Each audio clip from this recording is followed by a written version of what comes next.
अस्सलाम वालेकुम जी।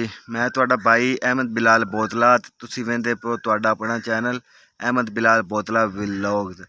काफ़ी दिन हो गए वीडियो नहीं पाई, वीडियो पानी भी नहीं सी। मैं फिलहाल यूट्यूब दे नाल बिल्कुल ही बाईकाट कर दिता। वजह की है कि वीडियो वायरल नहीं होंदी, लेकिन अज एक गल करनी सी, बड़ी ही ज़रूरी गल सी जिंदी वजह तो वीडियो पानी मेरी मजबूरी भी बन गई, क्योंकि मेरा ज़मीर नहीं मन्ना कि मैं इस वीडियो तो बगैर रह सकां। ਤੁਹਾਨੂੰ इस गल का इलम होना है कि इंडिया दे विच हजूर पाक दे गुस्ताखी रसूल हुई है, ठीक है। तो उदे गुस्ताखी रसूल हुई है तो इधे सिद्धू का अज भोग चल रहा है। 8 तरीक अज भोग चल रहा है तो यूट्यूब तो भोग ही नहीं आ रहा। सानू नहीं पता लगता पिया भी इत्थे गुस्ताखी रसूल भी इंडिया च हुई है, लेकिन उनके बारे कोई वीडियो किसी ने नहीं पाई। वेखो, एक सिख मरदा है, ठीक है, अपन फिर सिख अगे गुस्ताखी रसूल पिछे।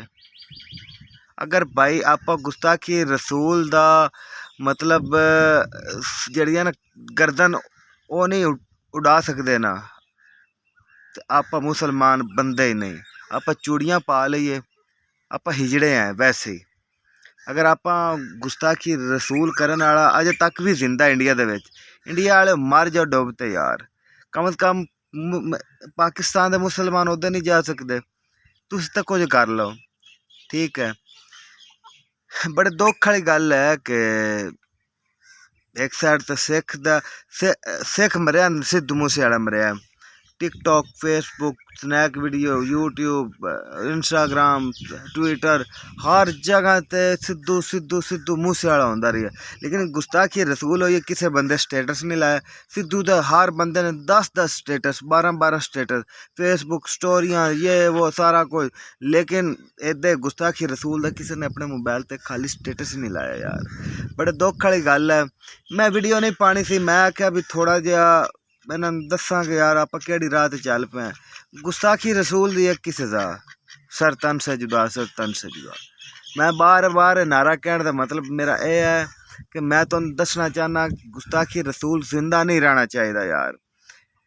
अल्लाह पाक के शहादत बड़े कीमती बंदे नूं दिंदा है। मैं चाहना हाँ मैनू ये शहादत मिले, लेकिन बंदा मेरे तो दूर है। काश काश कि ये मेरे नज़दीक होंदा ते ये कारनामा करदी चा औरत, वेखिया फिर जिंदा रहिंदी या नहीं रहिंदी। तो अफसोस वाली गल है कि आप मुसलमान कुछ भी नहीं कर सकते पे। गुस्ताखी रसूल करन वाला हुण तक मर जाना चाहिए।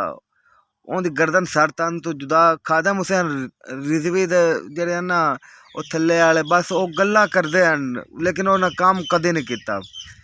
वो गल्लां कीती जांदे ने, असीं लाल किले ताईं कर देंगे, आ बाबरी मस्जिद साडी है, इयां इयां। तो अजे तक तुहाडे कोल माई तक मरवाई नहीं गई। वो गुस्ताखी तो गुस्ताखी कीती जांदी वो तुहाडे कोल मरवाई नहीं गई। तो तुसीं आखदे ने लाल किला साडा है, बाबरी मस्जिद साडी, ये है वो। एक औरत तुहाडे कोल नहीं मारी जा सकती पई। जितने हजूर पाक दी शान गुस्ताखी की, एक औरत नहीं मार सकते। तुसीं बाबरी मस्जिद ते कब्जा करने की गल करते हैं। चंगे मुसलमान ने यार, चंगे मुसलमान ने। अल्लाह पाक ताकत हर किसी नूं देवे। ते ताकत तुहाडे कोल है, साडे कोल ताकत नहीं है। ताकत दे होंदे बावजूद भी गुस्ताखी रसूल अगर जिंदा है, फिर मुसलमान मर्द नहीं।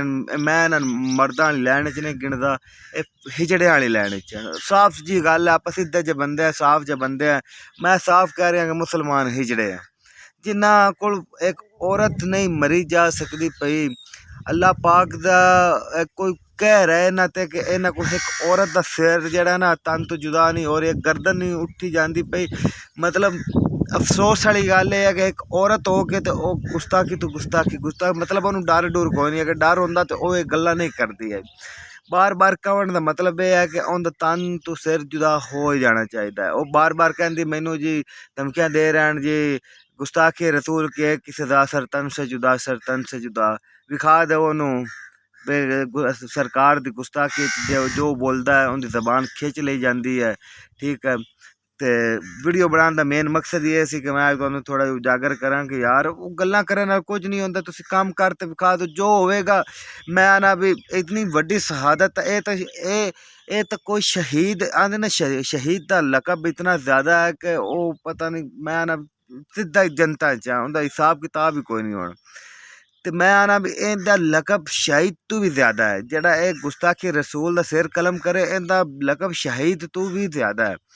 ठीक है, तो मैं अपने ईमान तो कह रही हाँ कि जड़ा बंदा इन उड़ावेगा ना, इन मारेगा, खुदा दी कसम वो सीधा बंदा जनता जाएगा।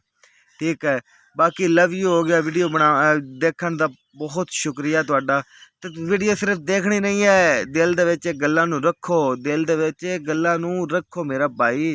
अगर आप गुस्ताखी रसूल दा आज सिर तन तो जुदा नहीं करना, कल होर आ जासन, मतलब तादाद हौली हौली वधदी जाती। अगर आज एक है ना, एक नूं अगर आप उड़ा दईए फिर कोई नहीं आंदा।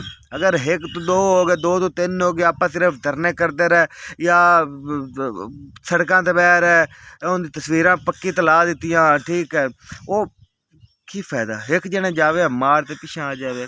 कुत्ते नस्ल के बंदियां नूं इवें कुत्ते वाली मौत ही मारना चाहिए।